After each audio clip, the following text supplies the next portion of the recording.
దివ్యవాణి ప్రేక్షకులందరికీ దివ్యవాక్కు అనే కార్యక్రమం తరపున శుభములు తెలియజేసుకుంటున్నాను. Happy Christmas to all of you. ఈరోజు మన ధ్యానాంశం మత్తయి సువార్త 6వ అధ్యాయం 5 నుండి వచనములు. ప్రార్థనా విధానం గురించి ఈరోజు మనం ధ్యానించుకుందాం. మత్తయి సువార్త 6వ అధ్యాయం 5 నుండి 8 వచనాలు. కపట భక్తుల వలె మీరు ప్రార్థన చేయవలదు. ప్రార్థనా మందిరాలలో వీధుల మలుపులలో నిలువబడి జనులు చూచుటకై ప్రార్థనలు చేయుట వారికి ప్రీతి, వారికి తగిన ఫలితము లభించెనని మీతో వక్కాణించుచున్నాను. ప్రార్థన చేయునప్పుడు నీవు నీ గదిలో ప్రవేశించి తలుపులు మూసుకొని అదృశ్యుడయున్న నీ తండ్రిని ప్రార్థింపుము. అట్లయినా రహస్య కార్యములనెల్లా గుర్తించు నీ పిత నీకు తగిన బహుమానము వసగును అని చెప్తున్నారు. ప్రార్థన అనేది క్రైస్తవ జీవితానికి ఒక ముఖ్య విషయం. ప్రార్థన లేని జీవితం వృధా. క్రైస్తవుడు అంటే ప్రార్థన అనేది తప్పనిసరిగా జీవితంలో ఒక భాగంగా ఉండాల్సిందే. ప్రార్థన అంటే కేవలం ప్రభువుని అది ఇవ్వండి ఇది ఇవ్వండి అని అడగటమే కాకుండా ప్రార్థన చాలా విధాలుగా చేయవచ్చు, చేస్తాం కూడా. మన బైబిల్ గ్రంథం ఆధారంగా ఎంతోమంది ఎన్నో విధాలైన ప్రార్థనలు చేసినట్లుగా మనం చూస్తాం. పాత నిబంధన గ్రంథంలో అన్న మొదటి సమూయేలు గ్రంథంలో 1వ అధ్యాయం నుండి మనం చూస్తాం. అన్న ప్రార్థన చేసింది, సంతానం కోసం కన్నీరు మున్నీరుగా ఏడ్చి ప్రార్థన చేసినట్లుగా దేవుడు ఆమె ప్రార్థన విని ఆమెకి జవాబిచ్చినట్లుగా, ఒక బిడ్డని ఇచ్చినట్లుగా చూస్తున్నాం. అలాగే మరి ఏ సందర్భాలు, కొన్ని సందర్భాన్ని బట్టి వాళ్ళ ప్రార్థనలు దేవుడు ఆలకించి ప్రతిఫలం ఇచ్చారు.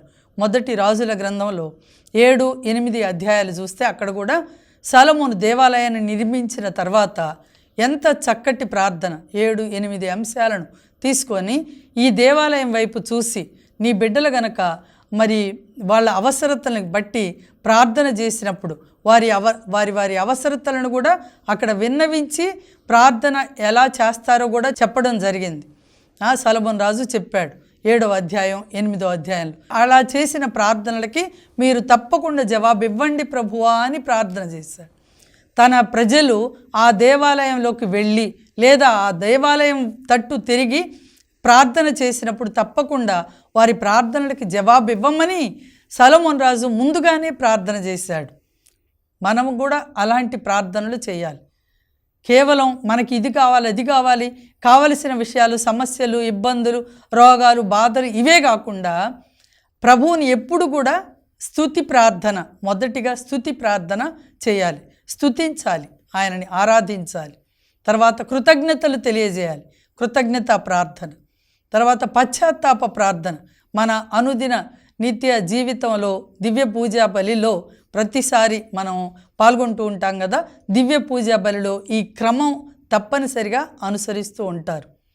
స్తుతి ప్రార్థన, తర్వాత దేవుణ్ణి మహిమపరిచే ప్రార్థన, తర్వాత పశ్చాత్తాప ప్రార్థన, ముందుగా పశ్చాత్తాప ప్రార్థన, తర్వాత స్తుతి ఆరాధన, మహిమ గ్లోరియా పాడతాం, తర్వాత మరి వాక్యం చదువుతాం, తర్వాత విన్నప ప్రార్థన, విజ్ఞాపనలు చేసుకుంటాం, తర్వాత కృతజ్ఞతార్చన ప్రార్థన చేస్తుంటాం, తర్వాత బలి అర్పణ ప్రార్థన చేసుకుంటుంటాం, దివ్య మరి సప్రసాదాన్ని లోకుంటూ ఉంటాం. ఒక ఆర్డర్లో మన దివ్య బలి పూజ అంతా కూడా ఉంటుంది. అదేవిధంగా మన ప్రార్థన కూడా ఈ విధమైన ఆర్డర్లో ఉంటే మంచిది. ప్రార్థన ఒక క్రమం చొప్పున ప్రార్థన చేసుకుంటే దేవునికి కూడా ఆమోదయోగ్యంగా ఉంటుంది అనేది మనం గుర్తుపెట్టుకోవాలి. తర్వాత విజ్ఞాపన ప్రార్థన, కన్నీటి ప్రార్థన. మరి అన్న కన్నీటి ప్రార్థన చేశారు కదా. అలాగే ఉపవాస ప్రార్థన, యేసు ప్రభువే స్వయాన మరి 40 రాత్రులు పగళ్ళు ఉపవాసంతో ప్రార్థన చేసినట్లుగా, శోధించబడినట్లుగా, శోధనలని జయించినట్లుగా మనం మత్తయి సువార్త 4వ అధ్యాయం, లూకా సువార్త 4వ అధ్యాయం ద్వారా మనం చూస్తున్నాం. విజ్ఞాపనలు, విన్నపాలతో ప్రార్థనలు చేయొచ్చు. ఈ ప్రార్థన ఎలా చేయాలి అనేది ప్రభు ఈరోజు మనతో మాట్లాడుతున్నారు. కపట భక్తుల వలె ప్రార్థనలు వద్దు అంటున్నారు. భక్తి గల వాళ్ళే కానీ ఎంత ప్రార్థన చేస్తారో అన్నట్లుగా, కొంతమంది ప్రార్థన చూస్తుంటాం, దేవాలయానికి వస్తారు, దేవాలయంలో ప్రార్థనకు వచ్చిన వాళ్ళని డిస్టర్బ్ చేసే విధంగా పొద్దుగూకులు అటు ఇటు తిరిగి అక్కడేదో సర్దినట్టు ఇక్కడేదో సర్దపోయినట్టు రకరకాలుగా జనం మనుషుల్ని ప్రార్థన చేసుకునే వాళ్ళకి పరిచే విధంగా కొంతమంది ప్రవర్తన ఉంటుంది. అందుకే కపట భక్తుల వలె మీరు ప్రార్థన చేయడానికి రావద్దు అని చెప్తున్నారు. ప్రార్థన మందిరాలలో, వీధుల మలుపులలో ఆడంబరాలకు చాలా మంచిగా ప్రాధాన్యత ఇస్తూ ఉంటుంటారు. ఆడంబరాలు బయట చేసే పనులు, కానీ హృదయాలు దానికి అనుగుణంగా ఉండడం లేదు. దేవుడు ఆశించిన రీతిలో మన హృదయాలు ఉండడం లేదు, మన ప్రవర్తన ఉండడం లేదు, ఇతరులని ఇబ్బంది పెట్టే విధంగా ప్రవర్తన ఉంటుంది.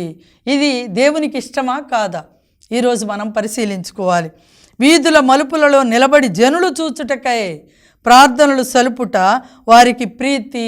కొంతమందికి ఇదే ప్రీతికరం. ప్రజలందరి ముందు నేను కనపడాలి, నేను ఉండాలి కదా, అట్లా ప్రార్థనలు వీధుల మలుపులలో పీఠాల దగ్గర అక్కడ ఇక్కడ గుళ్ళు ప్రజల ముందు కనపడడానికి కపట భక్తుల వలె ప్రార్థనలు చెయ్యొద్దు అంటున్నారు. వారికి తగిన ఫలం లభించనని మీతో ఒక్కాణిస్తున్నాను. ప్రార్థన చేసేటప్పుడు నీవు నీ గదిలో ప్రవేశించి తలుపులు మూసుకొని అదృశ్యుడై ఉన్న నీ తండ్రిని ప్రార్థింపుము. గదిలో తలుపులు మూసుకొని గదిలో ప్రార్థించాలి. అట్లయిన రహస్య కార్యములను గుర్తించు తండ్రి నీకు తగిన ప్రతిఫలాన్ని ఇస్తారు అని చెప్తున్నారు. ఇక్కడ మనం ముఖ్యంగా 4 విధాలైన ప్రార్థనలను ఈరోజు మనం ధ్యానించుకుందాం. 4 విధాలు ప్రార్థన. ఒకటి, ప్రభు ఇప్పుడు చెప్పినట్లుగా అదృశ్యుడైన తండ్రిని ప్రార్థించండి, గదిలోకి వెళ్ళి తలుపులు మూసుకొని ప్రార్థించమన్నారు. వ్యక్తిగత ప్రార్థన, పర్సనల్ ప్రేయర్, ఇది చాలా ఇంపార్టెంట్. ప్రతి వ్యక్తి జీవితానికి ఇదే ఒక ఆయువు పట్టు అని చెప్పొచ్చు. వ్యక్తిగత ప్రార్థన లేని వాళ్ళు దేనిని కూడా సాధించలేరు. వ్యక్తిగత ప్రార్థన చేసినప్పుడు, అందుకే ప్రభువు ముందు నువ్వు ఉదయం లేవగానే మోకరించు. ఇంకా నువ్వు ఎవరి ముందైనా నిలబడగలవు, ఎవరి ముందైనా తల ఎత్తుకొని నిలబడగలవు. వ్యక్తిగత ప్రార్థన అనేది చాలా అవసరం. దావీదు ప్రార్థన చేశాడు, అలాగే సొలొమోను ప్రార్థన చేశాడని చెప్పుకున్నాం. అలాగే దావీదు ప్రార్థన కీర్తనల గ్రంథం 119వ కీర్తన 164వ వచనంలో దినమునకు 7 సార్లు న్యాయయుక్తమైన నీ విధులకు గాను దినమునకు 7 సార్లు నేను నీకు వందనములు అర్పింతును అని చెప్తున్నాడు. దేవుని న్యాయయుక్తమైన విధులకు గాను. ప్రభువా, నీవు ధర్మాత్ముడవు, పక్షపాతివి కాదు కదా ప్రభువా, కాబట్టి నేను నీకు వందనములు అర్పిస్తాను. దినానికి 7 సార్లు ప్రార్థన చేసేవాడట దావీదు. దానియేలు ప్రార్థన చూస్తున్నాం.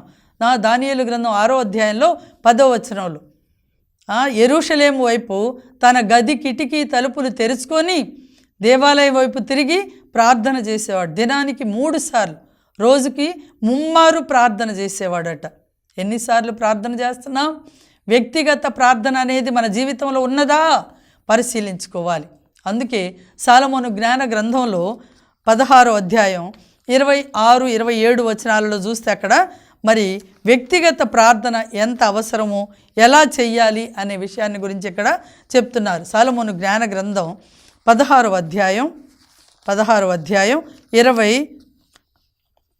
నుంచి వచనాలు చూస్తే కనుక అక్కడ చూస్తున్నారు. ప్రభు, ఈ సంఘటన వలన పొలములో పండిన పంటలు తమ్ము పోషింపజాలవనియు, నిన్ను నమ్మిన వారిని నీ వాక్యే పోషించననియు నీ గారాల బిడ్డలు గుర్తింతురు. అగ్ని కూడా నాశనము చేయలేని ఆహారము సూర్యుని ప్రథమ కిరణముల వేడి సోకినంతనే కరిగిపోయాను. మేము ప్రొద్దు పొడవక మునుపే మేల్కొని, ఎప్పుడట? ప్రొద్దు పొడవక ముందే మేల్కొని నీకు వందనములు అర్పింపవలననియు వేకువనే నీకు ప్రార్థన చేయవలననియు దీనిని బట్టి ఏ విశదమగుచున్నది అని చెప్తున్నారు. వేకువనే లేచి ప్రార్థన చేయాలి. తల్లిదండ్రులుగా కుటుంబానికి ఆహారం అది ఇది అందించటం, ఆ పనులు ఈ పనులని లేవగానే పనులు వెంట పరిగెత్తడం కాదు, కానీ మొదటిగా కుటుంబానికి సరిపడినంత ఆహారం, ఆధ్యాత్మిక ఆహారం సంపాదించడానికి ఒక తల్లిగా ఒక తండ్రిగా వేకువనే లేచి నీ పడక గదిని ఒక ప్రార్థనాలయంగా మార్చుకొని ప్రార్థన చేయండి అని చెప్తున్నారు ప్రభు. ఇక్కడ వ్యక్తిగత ప్రార్థన చాలా అవసరం. లూకా సువార్త 4వ అధ్యాయం 42 నుంచి 44 వచనాల్లో చూస్తే వేకువనే లేచి ప్రార్థన చేయడానికి యేసు ప్రభు వెళ్ళేవారంట. వేకువనే లేచి లూకా సువార్తలో దాదాపుగా 6 సార్లు యేసు ప్రభువు వేకువనే లేచి నిర్జన ప్రదేశానికి వెళ్ళి ప్రార్థన చేయుచుండెను అని చెప్తున్నారు. మనం లూకా సువార్త 4వ అధ్యాయం 42 నుండి వచనాల్లో చూస్తాం. వేకువని లేచి యేసు ఒక నిర్జన ప్రదేశమునకు వెళ్ళెను. ప్రజలు ఆయనను వెదకుచు వచ్చి తమను విడిచిపోవలదని అనగా ఆయన వారితో, నేను ఇతర పట్టణాలలో కూడా దేవుని రాజ్యాన్ని గురించి బోధింపవలసి ఉన్నది అని చెప్పారు. నిర్జన ప్రదేశానికి వెళ్ళి ప్రార్థన చేశారు. యేసు ప్రభువుకే వ్యక్తిగత ప్రార్థన అవసరమైంది. వేకువనే లేచి ఎవ్వరు లేని ప్రదేశానికి వెళ్ళి ప్రార్థన చేశారు అని చెప్తున్నారు. అలాగే లూకా సువార్త 6:12లో కూడా చూస్తాం. యేసు ప్రార్థన చేసుకున్నటకై కొండకు వెళ్ళెను, రాత్రంతయు దైవ ప్రార్థనలో మునిగి ఉండెను చెప్తున్నారు కదా. అలాగే లూకా సువార్త 9:28-29 పేతురు, యోహాను, యాకోబులను వెంట పెట్టుకుని ఆయన ప్రార్థన చేసుకున్నటకై పర్వతము పైకి వెళ్ళెను. అలాగే 11వ అధ్యాయం 1లో కూడా యేసు ఒక చోట ప్రార్థన చేయుచుండెను. యేసు ప్రభువుకే వ్యక్తిగతంగా ప్రార్థన అవసరమైనప్పుడు నీకు నాకు అవసరమా లేదా పరిశీలించుకోవాలి.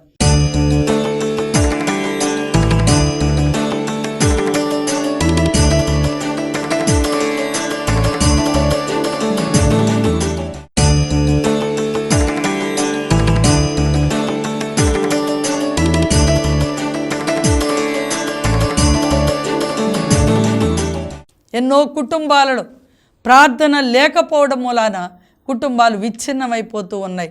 ప్రార్థన అనేది ఆయువు పట్టు అని చెప్పాను. అందుకే దేవుడు మనకి ప్రార్థన అనే ఒక గొప్ప ఆయుధాన్ని మనకిచ్చారు. ఆయుధాన్ని ఉపయోగించుకొని కుటుంబాలని నిలబెట్టుకుందాం, కట్టుకుందాం. ఎప్పుడైతే ప్రార్థనా జీవితం కుటుంబాలలో ఉంటుందో ఆ కుటుంబాలు స్థిరంగా ఉంటాయి. అందుకే మత్తయి సువార్త 7వ అధ్యాయంలో 24వ వచనంలో ప్రభు కూడా చెప్పారు కదా, నా బోధలు ఆలకించు పాటించు ప్రతివాడు తన రాతి పునాదిపై తన ఇల్లు కట్టుకొనిన బుద్ధిమంతుని పోలి ఉన్నాడు. జడివానలు కురిసిన, వరదలు వెల్లువలై పారిన ఆ ఇల్లు నేలమట్టం కాదు అంటున్నారు. కానీ నా బోధలు ఆలకించి కూడా పాటింపని ప్రతివాడు ఇసుక పునాదిపై తన ఇల్లు కట్టుకొనిన బుద్ధిహీనుని పోలి ఉన్నాడు అంటున్నారు. కాబట్టి బుద్ధిహీనుల్లాగా మనం ఉండకూడదు. దేవుని మాటలు విని పాటించాలి. మన అనుదిన జీవితంలో ఈ వ్యక్తిగత ప్రార్థన ఎంతో ముఖ్యమైనది. ప్రార్థన చేసుకోవాలి కదా.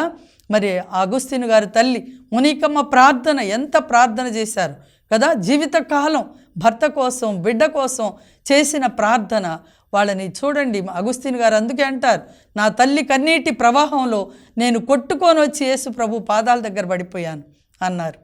కానీ ఎంతమంది తల్లులు, తండ్రులు ఈరోజు తన బిడ్డల కోసం, తమ కుటుంబాల కోసం ప్రార్థిస్తున్నారు, లోకం వెంట పరిగెడుతున్నారు.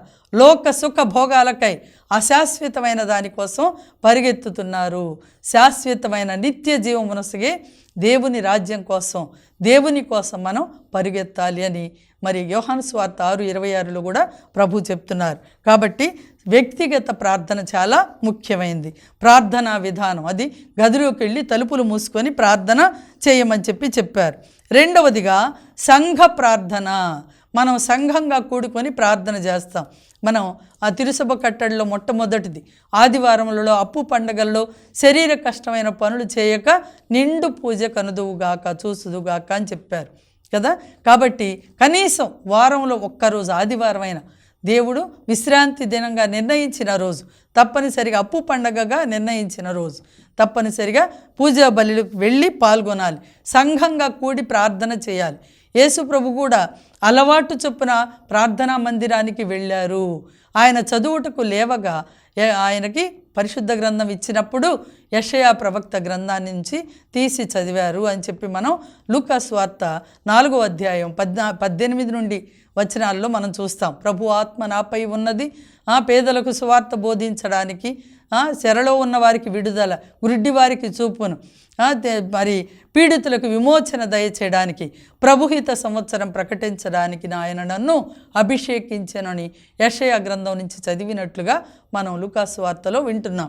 కాబట్టి ఆయన అలవాటు చొప్పున ప్రార్థనా మందిరానికి వెళ్ళాడు. సంఘంగా కూడి ప్రార్థన చేసుకోవాలి, సంఘ ప్రార్థనలో పాల్గొనాలి. ఈ రోజుల్లో కొంతమందిని గమనిస్తే ప్రార్థనకి వెళ్ళడం, గుడికి వెళ్ళడం అనేది ఒక నామోషిగా భావిస్తున్నారు. ఎవరో ఏం పని లేనోళ్ళు వెళ్తారేమో కానీ మనకేంటి అవసరం అన్నట్లుగా కొంతమంది ప్రవర్తన ఉంటుంది. కానీ దేవుడు అనేది అందరికీ అవసరం. ఆయన ఉనికి లేకుండా, ఆయన చిత్తము లేకుండా మన జీవితాలలో ఏది జరగదు. మన ఈ జీవిత కాలం అనేది ఆయన నిర్ణయించిన, ఆయన కృపే ఆయన నిర్ణయించిన దినాలే. కాబట్టి ప్రతి ఒక్కరం కూడా ఆ సంఘ ప్రార్థనలో పాల్గొని దేవునికి కృతజ్ఞతలు, వందనాలు చెల్లించుకోవాల్సిన అవసరం ఉన్నది. కాబట్టి సంఘ ప్రార్థన అనేది చాలా అవసరం. సంఘంగా కూడి ప్రార్థన చేయాలి.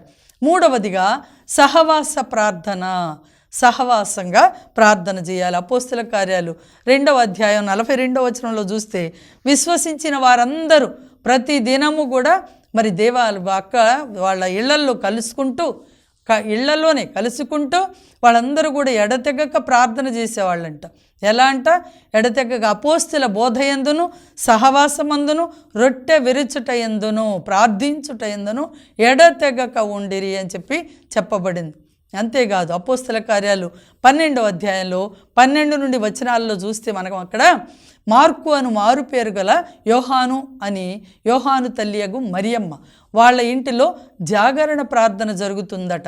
జరిగేటప్పుడు పేతురు గారిని చెరసాలలో బంధించి పెట్టి మరి వాళ్ళని మరి ఎంతో హింసల పాలు, అవమానం పాలు చేస్తూ ఉన్నప్పుడు సంఘమంతా కూడి మార్కు అని మారు పేరు గల యోహాను ఇంటిలో ప్రార్థన చేసుకుంటూ ఉన్నారు. ప్రార్థన చేసినప్పుడు ఏం జరిగిందట? చెరసాల తలుపులు భళ్ళున తీసివేసి దేవదూత వెళ్ళి ఆ పేతురుని విడిపించుకొని చెరసాలలో నుంచి బయటికి తీసుకొని వచ్చినట్లుగా, పేతురు గారు మార్కు ఇంటికి వచ్చినట్లుగా అక్కడ తలుపు కొట్టినప్పుడు రోదా అనే స్త్రీ వచ్చి తలుపు తీసి తలుపు తెరవటానికి వచ్చి పేతురు గారి గొంతు ఇది, పేతురు గారు వచ్చినట్లున్నారని చెప్పి తలుపు తీయకుండానే భయపడి వెళ్ళిపోయి వాళ్ళందరికీ చెప్పినట్లుగా మనం చూస్తాం. తర్వాత వాళ్ళు వచ్చి పేతురు ఎందుకు అప్పుడు దాకా ప్రార్థన చేశారు. కొన్నిసార్లు మన ప్రార్థన కూడా ఇలాగే ఉంటుంది. దేనికోసం ప్రార్థన చేస్తున్నామో అది అక్షరాల కళ్ళ ముందు జరిగినా కూడా అమ్మో నాకు జరిగిందా నిజంగా, దాని నుంచేమో దీని నుంచి వేరే వేరే కారణాలు చెప్పుకుంటాం. కానీ మనం చేసిన ప్రార్థనకి ఫలితం ఇప్పుడు వెంటనే దొరికింది అనే విషయాన్ని కొన్నిసార్లు మనం గుర్తించం. అలాగే పేతురు గారు మరి వెళ్ళి ఆ ఇంటికి వెళ్ళినప్పుడు ఆమె చెప్పగానే రోదా అనేస్తే ఆ బాలిక చెప్పినప్పుడు వాళ్ళు నమ్మలేదు. వచ్చి తలుపు తీస్తే పేతురు గారు ఎదురుగునే ఉన్నారు. అట్లా మనం సంఘంగా కూడి ప్రార్థన, సహవాసంగా కూడి ప్రార్థన చేసినప్పుడు సహవాస ప్రార్థన. ఈ రోజుల్లో చాలా ప్రేయర్ గ్రూప్స్ ఉన్నాయి, ఆన్లైన్ ప్రేయర్ గ్రూప్స్ చాలా చోట్ల సహవాస ప్రార్థనలు జరుగుతూ ఉంటాయి. దేవాలయంలోనే కాకుండా ఇంటింట ప్రార్థనలు జరుగుతూ ఉంటుంటాయి. అలాంటి ప్రార్థనల ద్వారా దేవుడు తప్పకుండా ప్రతిఫలాన్ని మనకి ఇస్తారు అనేది గమనించాలి, గుర్తించాలి. ఇది చర్చికి వ్యతిరేకం కాదు. ఆది క్రైస్తవ సంఘాల ప్రార్థనంతా ఇళ్లలోనే, గృహాలలోనే జరిగింది. సంఘానికి లేదా మన చర్చికి వ్యతిరేకంగా కాదు. కానీ కేవలం ప్రార్థన సహవాసంలో ఉండటం చాలా ముఖ్యం అన్నమాట. ప్రతిసారి గుళ్ళు తీయరు లేదా ప్రతి టైంలో మనం వెళ్ళలేం. కాబట్టి 4గురుగా 5గురుగా కూడి ప్రార్థన చేసుకోవడం చాలా మంచిదే. ఏ కుటుంబాలని బలపరుచుకోవడానికి, బలహీనతలో ఉన్నవాళ్ళు, అనారోగ్యంలో ఉన్నవాళ్ళు, సమస్యల్లో ఉన్న వాళ్ళ కోసం ప్రార్థించుకోవడానికి ఇదొక గొప్ప అవకాశమే. సహవాస ప్రార్థన అనేది చాలా ముఖ్యమైనది. చివరిగా 4వదిగా కుటుంబ ప్రార్థన. మత్తయి సువార్త 18వ అధ్యాయం 19వ వచనంలో చెప్తున్నారు, భూలోకములో మీలో ఏ ఇద్దరు ఏక మనస్కులై నా పేరిట కూడి ప్రార్థిస్తారో వారి మధ్యలో నేను ఉంటాను, వారి ప్రార్థన వింటానన్నారు. ఇది కుటుంబంగా మనం చేసే ప్రార్థన. మనం అపోస్తుల కార్యాలు 10వ అధ్యాయంలో కూడా చూస్తాం. మరి అక్కడ కొర్నేలి కుటుంబం, మరి వాళ్ళ కుటుంబం అంతా కూడి ప్రార్థన చేస్తున్నట్లుగా చాలా భయభక్తులు గల కుటుంబంగా చూస్తాం. కనుకనే దేవదూత ప్రత్యక్షమైనట్లుగా అలాగే వారి కోసం మరి తన సేవకుల్ని కొంతని పంపి పేతురుని పిలిపించుకొని వస్తే గనక పేతురు వచ్చి మీకు అన్ని విషయాలు బోధిస్తారని చెప్పినట్లుగా మనం చూస్తాం. ఈ కుటుంబ ప్రార్థన అనేది కూడా చాలా ముఖ్యమైనది. కుటుంబ ప్రార్థన ద్వారా కొన్ని కుటుంబాలు కూడా కట్టబడతాయి. కుటుంబాలలో డిస్టర్బెన్సెస్ లేకుండా ఉంటాయి. చాలా మరి సమస్యలు వచ్చిన, కష్టాలు ఇబ్బందులు వచ్చినప్పుడు కుటుంబంగా కలిసి ప్రార్థన చేసినప్పుడు దేవుడు తప్పకుండా సమస్యలకి పరిష్కారాన్ని తప్పకుండా చూపిస్తారు అనేది ఎన్నో కుటుంబాల్లో జరిగిన అద్భుతాల ద్వారా మనం గమనించవచ్చు అన్నమాట. కుటుంబ ప్రార్థనలు లేకనే ఈ రోజుల్లో మరి చాలా కుటుంబాలు నశించిపోతున్నారు, విచ్ఛిన్నమైపోతూ ఉన్నాయి.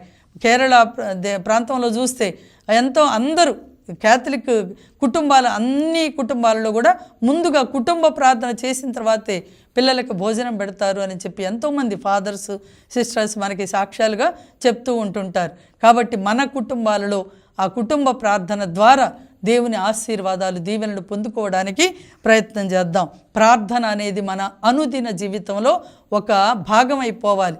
పార్ట్ ఆఫ్ ద లైఫ్ అవి ఉంటేనే మనం తప్పకుండా బహుమానాలు, దీవెనలు పొందుకుంటాం.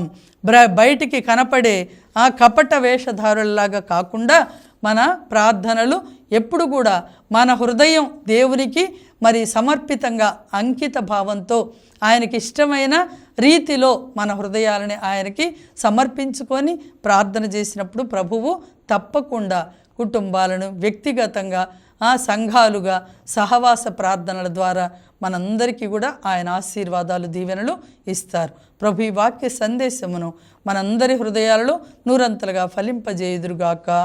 ఆమేన్.